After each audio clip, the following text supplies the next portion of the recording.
Good morning, students. This video is brought to you by MDN Senior Secondary School Kalayat and myself Sachin Rana, PGT Mathematics. तो हम 11th mathematics में जो chapter second है relation and function, उसमें जो topic है function वो कर रहे हैं। जो पिछली वीडियो थी उसमें हमने फंक्शन में डोमेन, रेंज और कोडोमेन किया था। अब चलिए चलते हैं नेक्स्ट टॉपिक पे, जिसका नाम है इक्वल फंक्शंस। हमने डोमेन, रेंज और कोडोमेन तो पढ़ लिया। अब बात करते हैं इक्वल फंक्शन की। तो दो फंक्शन है, ठीक है। इक्वल कब होंगे, क्या उनकी कंडीशन होगी, वो सब। तो सबसे पहले देखते हैं कि मान लीजिए दो फंक्शन f है एक और एक है g। तो हम लिख सकते हैं कि two functions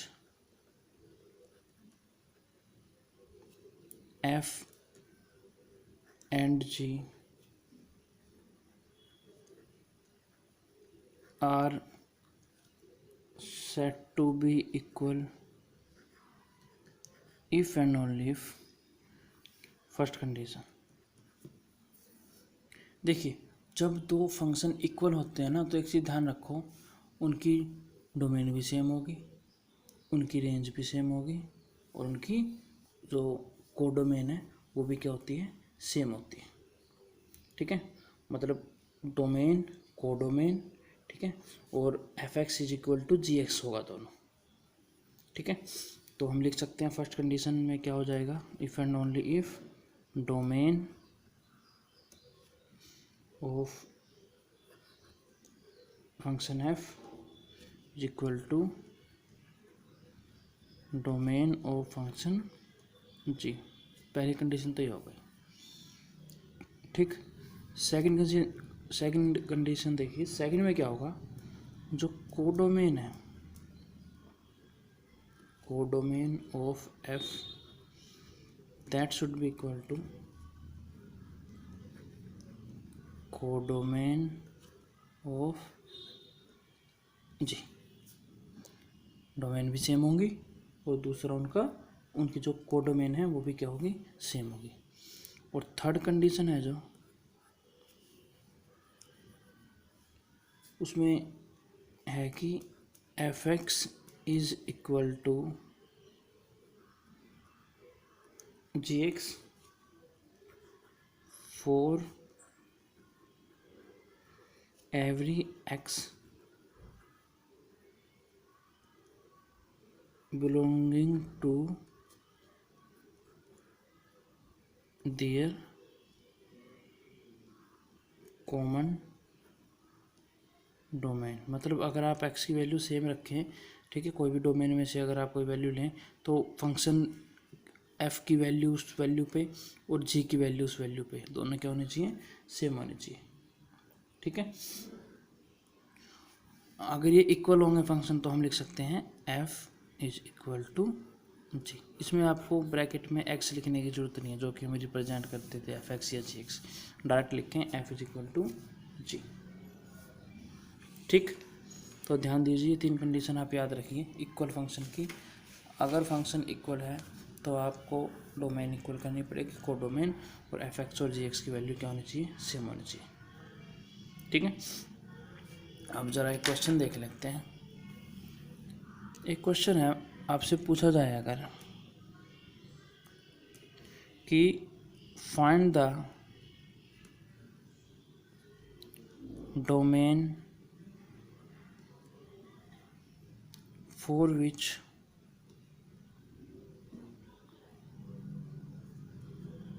f(x) is equal to 2x square minus 1 and gx is equal to 1 minus 3x are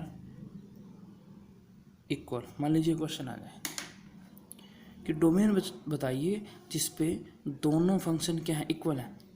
अब देखिए, हमने कंडीशन पढ़ी थी, इसने पहले क्या दे दिया, फंक्शंस को इक्वल दे दिया। अगर इक्वल हैं तो ऑब्वियस उनकी डोमेन क्या होगी, इक्वल होगी।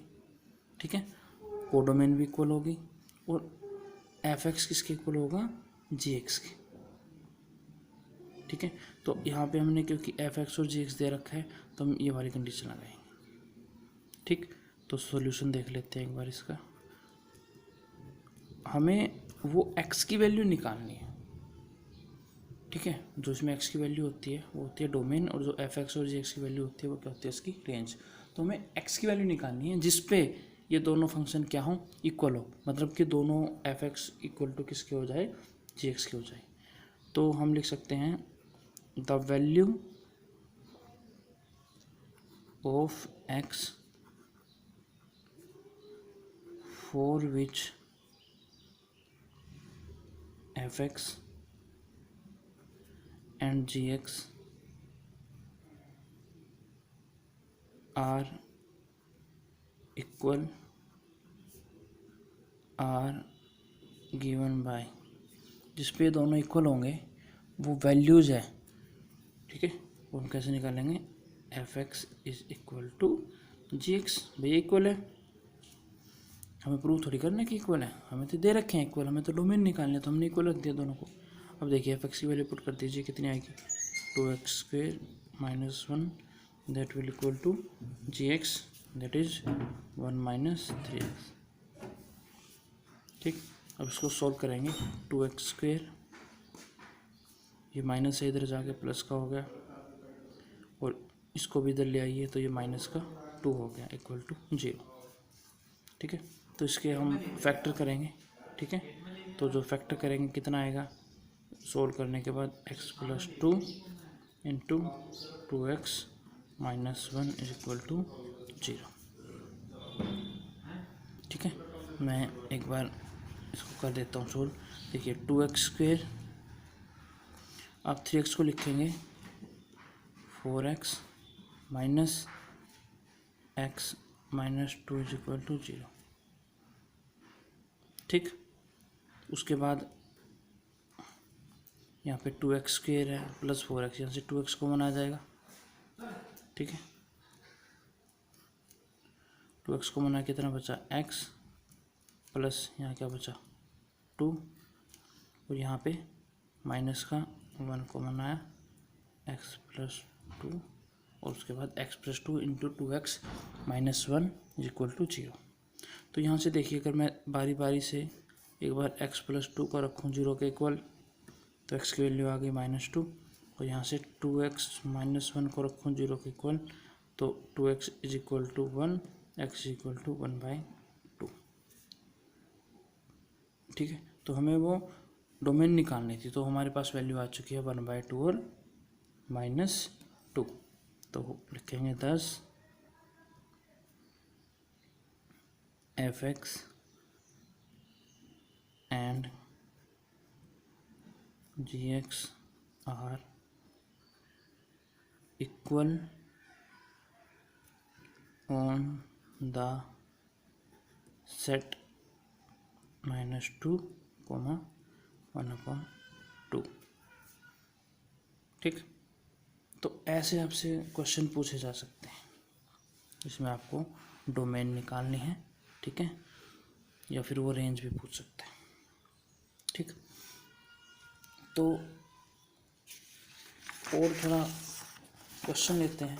कई बार क्या होता है कि आपसे क्वेश्चन कैसा पूछा जाता है, जैसे कि देखते हैं क्वेश्चन, ये इम्पोर्टेंट है, काफ़ी बार पूछा गया है, बच्चे कन्फ्यूज हो जाते हैं अक्सर इसमें, कि मान लीजिए लेट f कोई फंक्शन है real into real be a function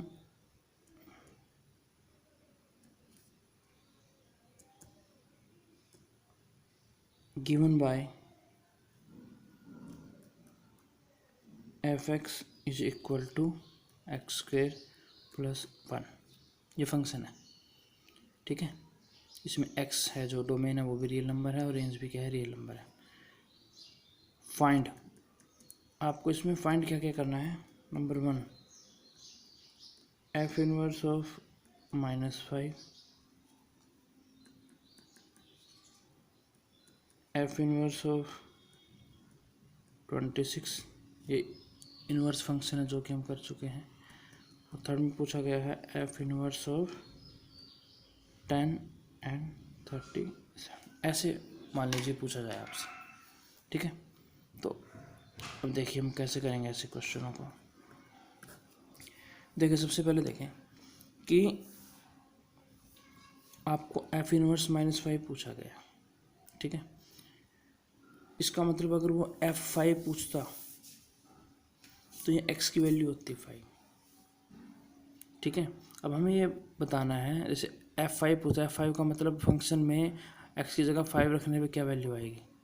F inverse -5 का मतलब है फंक्शन की वैल्यू -5 आएगी, क्या रखने से आएगी,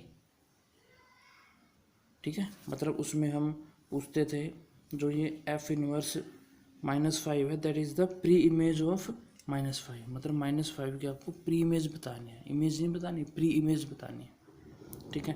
तो आप सबसे पहले कैसे करेंगे start, let f inverse of -5 is equal to x.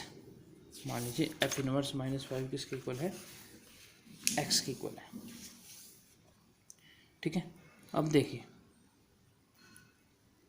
तो यहाँ से देन अब देखिए एफ एक्स किसके इक्वल आ गया, -5 के, एफ एक्स किसके इक्वल आ गया -5 के। अब देखिए एफ एक्स किसके इक्वल है, x² + 1 is equal to -5, that will give x² is equal to, ये प्लस का 1 अगर जाके माइनस का 1 हो गया तो कितना हो गया, -6, ठीक है। तो x² इज इक्वल टू -6 आ गई, ये कंडीशन आ गई, नॉट पॉसिबल, ये पॉसिबल नहीं है, as x will belong to real number, तो क्लियरली बोल रखा मैं रियल नंबर है, ठीक है। तो आप लिखोगे so there is no preimage of -5 की कोई भी प्री इमेज नहीं है, मतलब x की जगह कुछ भी रख लूँ मैं, -5 f(x) की वैल्यू नहीं आ सकती, ठीक है। तो आप लिखोगे सो यहाँ पे लिखेंगे कि it means f inverse of -5 will be equal to 5, ये क्या आ जाएगा 5, ठीक। इसका फर्स्ट पार्ट था। सेकंड देखते हैं, सेकंड में f inverse of 26, same, let हमने मान लिया कि जो एफ इनवर्स ऑफ 26 है वो मान लीजिए x है, तो एफ एक्स किसके इक्वल आ जाएगा, 26 की। तो एफ एक्स की वैल्यू 26 है, तो एफ एक्स क्या है, x² + 1 that will equal to 26 and x² is equal to 25, which means x is equal to ±5। तो हमारे पास दो प्री इमेज आ गई, so preimage of 26 are -5 and 5, that means f inverse of 26 is equal to -5, 5। ध्यान रखें set के अंदर लिखना है, ऐसे ओपन ब्रैकेट में मत लिखना, ठीक है, क्योंकि हमारे पास सिर्फ दो ही एलिमेंट हैं, इनके बीच के नहीं लेने आप, ठीक। तो जो नेक्स्ट है उसमें आप पहले 10 की निकाल लेंगे, उसके बाद इसकी निकाल लेंगे 37 की, फिर दोनों को इकट्ठा लिख देंगे, ठीक है। तो ये आपको प्रैक्टिस करनी है इन क्वेश्चनों की, आई होप आपको समझ में आ गए होंगे।